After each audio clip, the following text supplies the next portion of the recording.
आप सबके नमस्ते प्रणाम। और आप लोगन के स्वागत करत है अपने चैनल में। आप लोगन के बहुत सुंदर सी एक गांव का हवन गीत सुनावत है।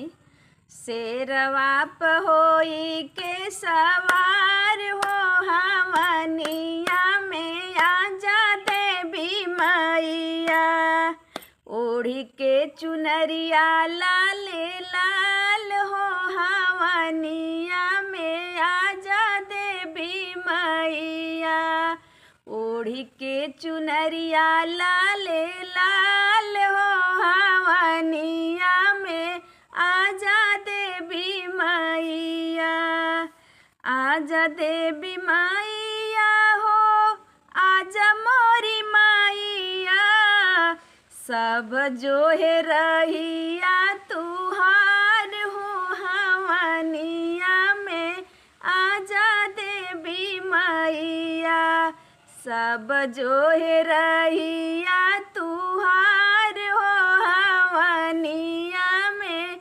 आजा देवी मैया। गंगा जमुनवा से जल भरी लाइनी, गंगा जमुनवा से जल भरी लाइनी, धोई चरनिया तुहार हो हवनिया में आजा देवी मैया, शेरवा प होई के सवार हो हवनिया में आजा देवी मैया।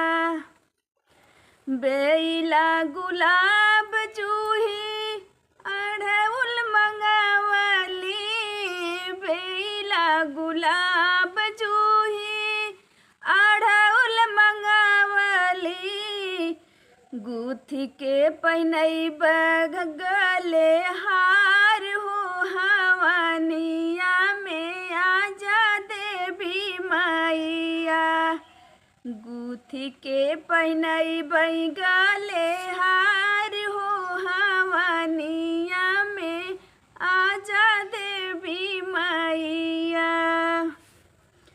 शेरवा प होई के सवार हो हवनिया में आजा देवी मैया, ओढ़ी के चुनरिया लाल लाल हो हवनिया में आजा देवी मैया, लाल हरी नीली पीली चूड़िया मंगावली, लाल हरी पीली नीली चूड़िया मंगावनी, करब हम तुहर सिंगार हो हवनिया में आजा देवी मैया, शेरवा प होई के सवार हो हवनिया में आजा देवी मैया।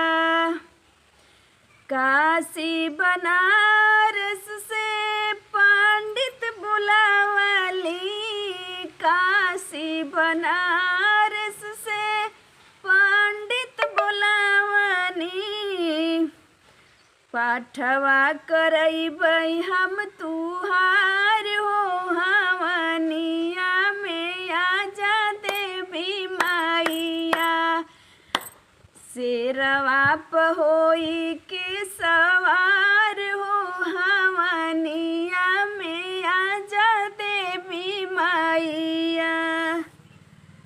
हलुआ बतासा पूड़ी भोगवा लगावनी, हलुआ बतासा पूड़ी भोगवा लगावनी, पनवा कबीरवा लिहले ठाड़ हो हवनिया में आजा देवी मैया, शेरवा प होई के सवार हो हवनिया आजा देवी मैया।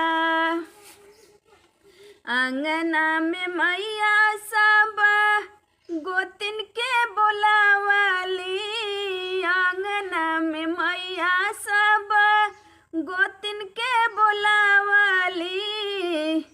हम पचर गई तुहार हो हवानिया में आजा मोरी मैया।